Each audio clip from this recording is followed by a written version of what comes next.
Video games teach hand-eye coordination.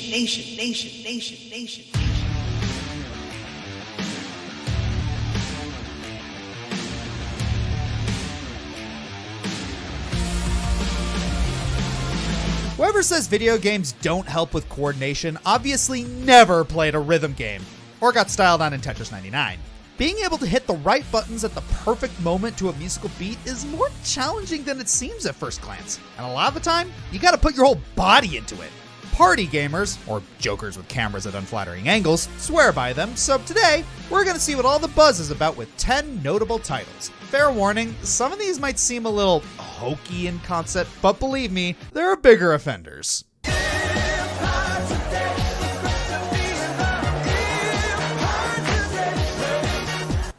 What can I say? It's like poetry. It rhymes.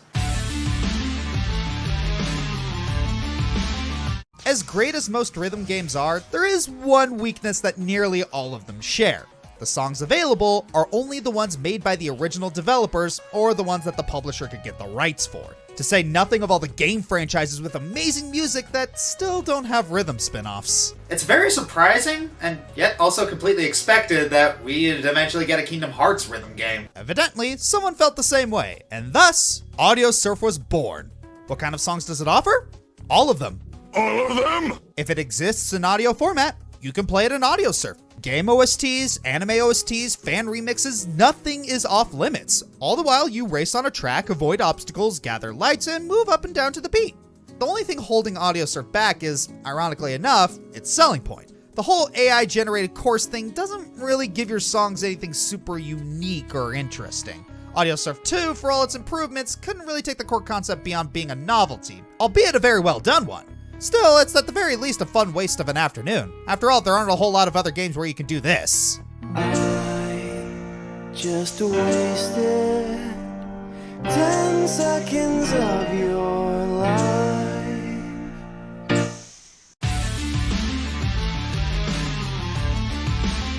Did you know Ubisoft made a rhythm game? Besides that one. Have you ever wondered what it would be like to play Guitar Hero with an actual electric guitar? Well, you kinda can't. Guitar Hero is a 5-button game, and that's about all it can offer you. But for those who do, you still got Rocksmith. Rocksmith, which very aptly sounds like you're a blacksmith for rock music, is a game where you're able to connect an electric guitar to your console or PC and play some of your favorite songs using a simulated fretboard as it guides you into what notes to play on the guitar as the song plays. To some, this could be considered a teaching tool as much as an entertainment game. Ask any guitarist and they'll tell you there's no set way to learn how to play. And in 2013, they released an updated version called Rocksmith 2014. That sounds off for some reason. Anyways, Rocksmith 2014 was intended to be more of a teaching tool, allowing for more songs, better tools, and even a mode for colorblind gamers. At least Ubisoft did something decent for people at some point. The game was pretty popular and had a lot of updates, including a graphical overhaul, more songs, and more features so that players without guitars could enjoy the game. Alas, as of April 2020, the game won't be receiving any more updates. But the team is working on other stuff, so hopefully we can get something this cool again in the future. Or we could just keep getting Just Dance games to the end of time. I did say there were bigger offenders. One of the funnest parts of the rhythm genres is the varying library, or how it's a game series that can appeal to both hardcore gamers who strive for leaderboards or casual fans who just like testing their dexterity. We'll see this expansive library as we keep going, but to start, let's talk about a game that not only appeals to both types of gamers, but is also a bit anime. OS? OS. I gotta learn how to pronounce anime words properly, dang it! Oh, no! OS is a rhythm game released on PC back in 2007 and has been a cult classic to those who played it. Its main mode takes inspiration from a minor but popular Japanese rhythm game, Osutatake. Is it OS Tatake? Ah! Though more people probably know its spiritual sequel, Elite Beat Agents. As the playing style is similar. In addition to OS, it also has modes similar to other rhythm games such as Taiko and Beatmania. The main appeal of OS isn't just the gameplay. It's the community. Anyone could create their own beat maps to their favorite songs and have people go head to head in online leaderboards. Or you can play the lower difficulty versions of these maps, allowing you to get gradually better at the game. There are even World Cups for professional players to test their skills too. The anime part of it comes from the different avatars that pop up during less customized beat maps, and since the whole game is based on Japanese rhythm games, it makes sense. Later titles on this list will probably be more interesting, but it's kind of hard not to talk about OS as it's one of the few rhythm games from the golden age of rhythm games to still be supported and played in major droves today. It has over 15 million players, a couple of them on my staff even, and it's always fun to see people make and play beat maps to original indie music. Or play beat maps to a popular anime opening. That's what most people do. I'm gonna be crap and ramen by the end of this.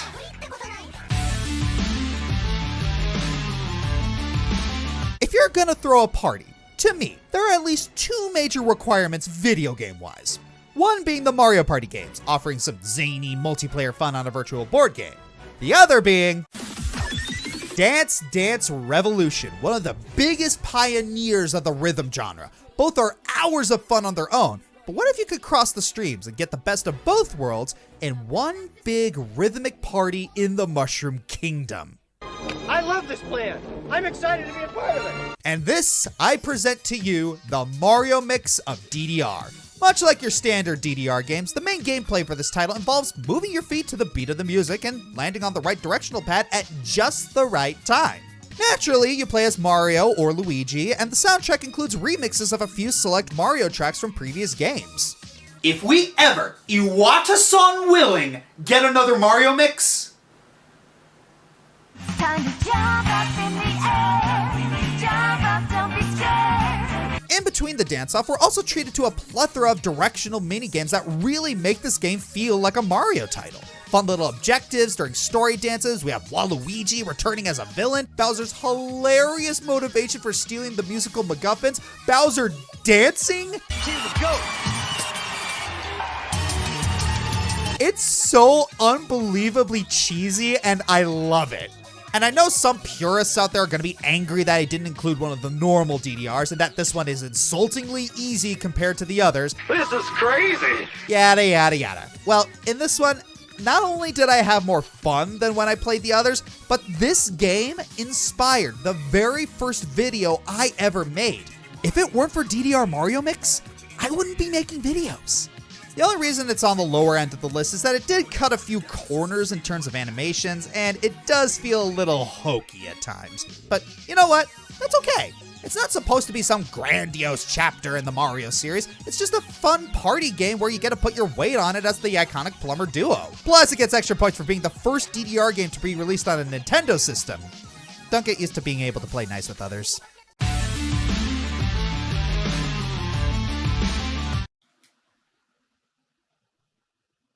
Hey, who put rhythm games in my Professor Layton? Okay, to be fair, Rhythm Thief isn't a Professor Layton game, but come on, it might as well be. Between having a similar story structure and visual novel style, it can be mistaken for one at first glance. Rhythm Thief and the Emperor's Treasure is a visual novel / rhythm game created by Sega for the 3DS. It follows Raphael, or his thief persona, Phantom R, as he unravels the mysteries of a coin left to him by his father, and a girl named Marie who has a violin with a similar design to the coin. Since Phantom R is a bit of a dancer and showboat, it makes sense that you progress through the game with mini rhythm games, each centered around what type of scenario Phantom R, Marie, or several other characters find themselves in at the time. This doesn't just have to be with the main story. There are a bunch of optional events like salsa dancing, having your dog fight for the love of another dog, or just fighting a random thug in the street. It's pretty entertaining. There are some issues with the game, like its length, some of the motion controls are pretty wonky, and the story isn't that grand. It can be a bit predictable, but it's still a fun ride. Also, it ends on a cliffhanger and the game came out in 2012, so no news on that front. If you're interested, it's still available on the 3DS eShop. I'd still recommend the game, as do others, because between the catchy music, fun characters, and an engaging plot, it's still an enjoyable cult classic. Now I just need a sequel, and not more Persona dancing games. Those are nowhere near this list, don't worry. God be praised.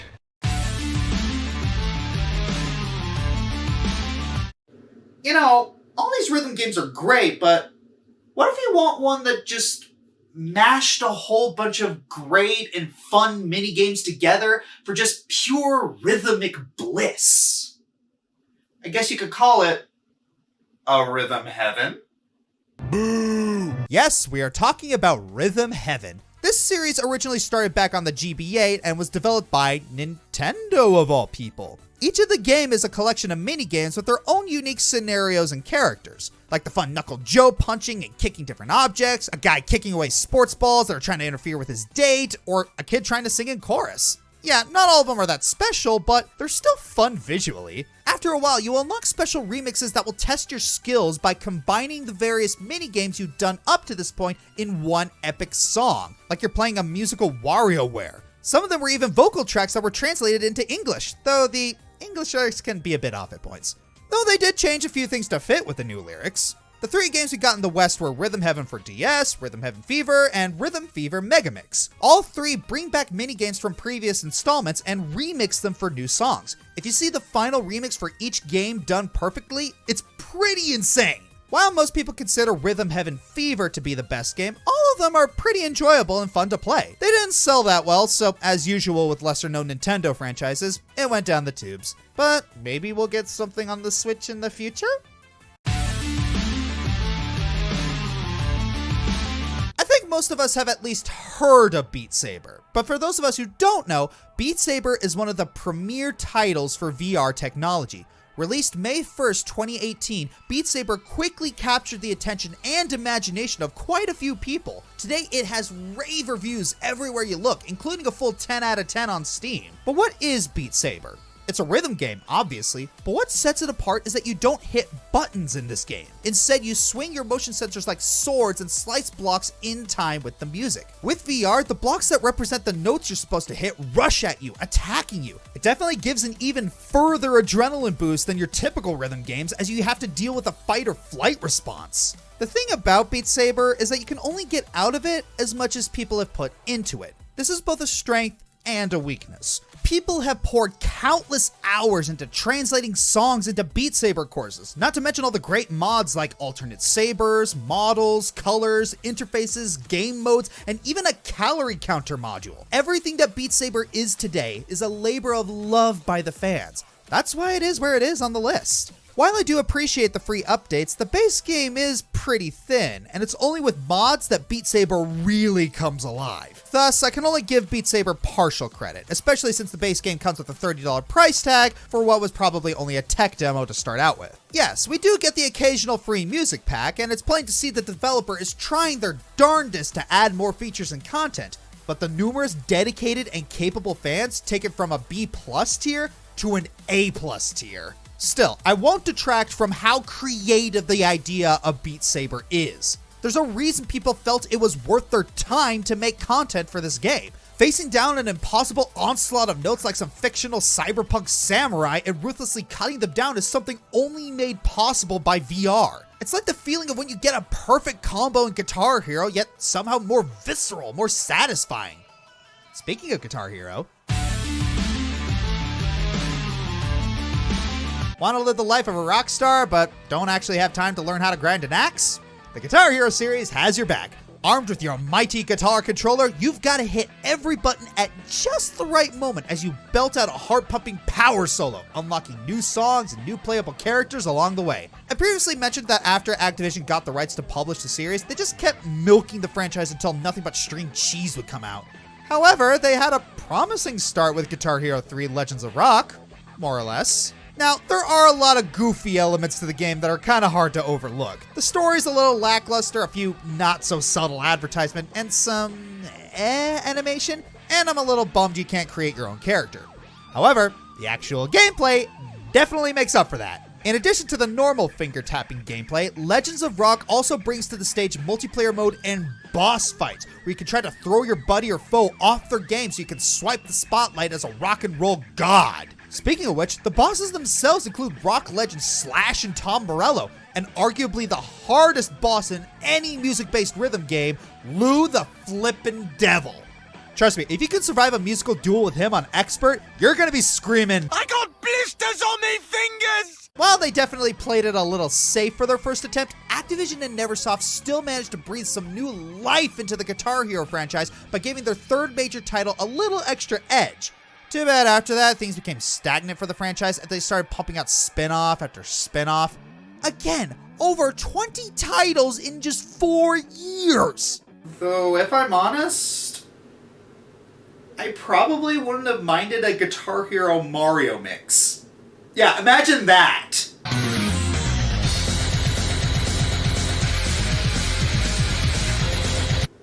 I love my job. Yeah, I bet you do. You mean that musical abomination where gamers delude themselves into thinking they can really play music? That's the one, bro. Not unlike Guitar Hero, the Rock Band series gives you a literal hands-on experience of how to play a musical instrument in front of a roaring animated crowd. But unlike Guitar Hero, this franchise gets the whole band involved. Guitars, vocals, and drums. It's practically encouraging literal harmony, harmonics, by offering up 4 players a chance to strut themselves in different ways, being able to hit the right notes and pitches at a rapid-fire pace with an enormous library of rock songs.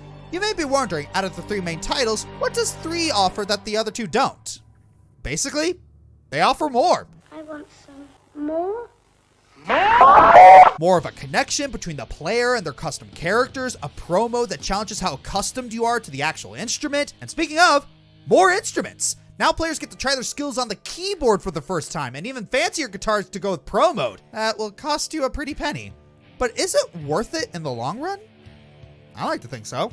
Like its predecessors, Rock Band 3 is a fun rhythm game that gives each player a chance to rock it out like they never have before. And thanks to Pro Mode, it can also be a stepping stone if you've ever wanted to play the actual instrument, just to see if you really do have the dancing fingers. Arguably, it's one of the best games to play to get your foot in the music business. Elite Beat Agents, government agents that inspire others through dance? Where do I sign? Luminous, Tetris with a musical twist before the Tetris 99 pros got bored. Amplitude, the game that set the stage for Harmonix's other great rhythm games. Harmonite, so Game Freak does do non-Pokemon games. Patapon, fun game series that sync with the PSP. Thumper, please remain seated and keep your arms and legs away from the dubstep at all times. Wii Music, screw you, I like this one. Electroplankton, surprisingly helpful for a musician wanting to construct a leitmotif. Bit Trip Runner, run, 8-Bit Forest, run! Parappa the Rapper, a little on the Disney Channel side, but still fun. Donkey Konga, it's so gimmicky, but it's so much fun. Beat Hazard, epilepsy warning. No Straight Roads, pretty fun hack and slash with good music, but not quite enough rhythm-based gameplay to make it on the list. Audio Shield, like if Beat Saber and Audio Surf had a baby. One trend that's popular in video games these days is to take elements from one genre and put them in another one. That's how we got action RPGs, MOBAs, puzzle adventures, heck, Undertale mashed together bullet hell and RPG, and look how that turned out. So what would happen if you took the adrenaline-fueled precision of the rhythm genre and combined it with the tactical choice-making of the roguelike genre? To make a truly great game, I was thinking you could combine them. Thus, Crypt of the Necrodancer was born. The gameplay is simple yet ingenious. It's a classic tile-based roguelike where you and the enemies move to the beat of the music. Attacking in rhythm increases the number of coins you get while getting hit, or missing a beat resets it. If it sounds hard, that's because it is! You essentially had to completely forego the careful time planning you normally use in turn-based games and play completely by instinct. Needless to say, you will die.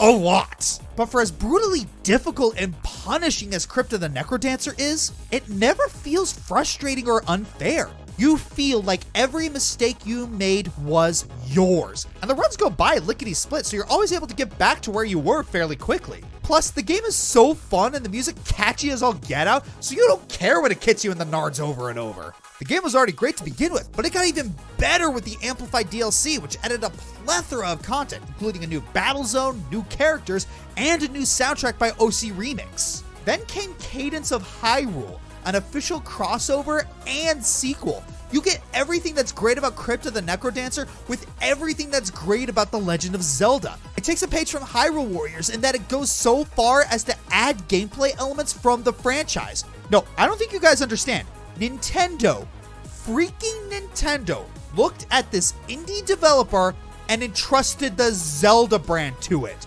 That speaks volumes of this game's quality.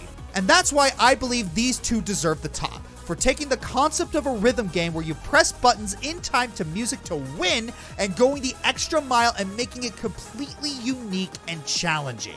I'm the Fiery Joker, and if you're still not sold on that last one, Skull Kid is DLC. Oh, that's just not fair.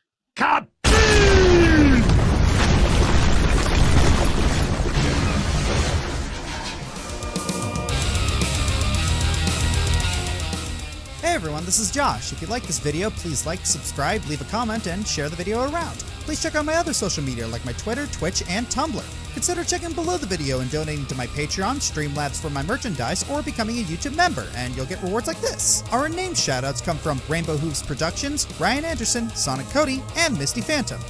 Rainbow Hooves Productions says, hope you're all doing great during these dark times in the world. Ryan Anderson says, keep yourself safe, healthy, and if you can, please wear a mask. Thanks for watching.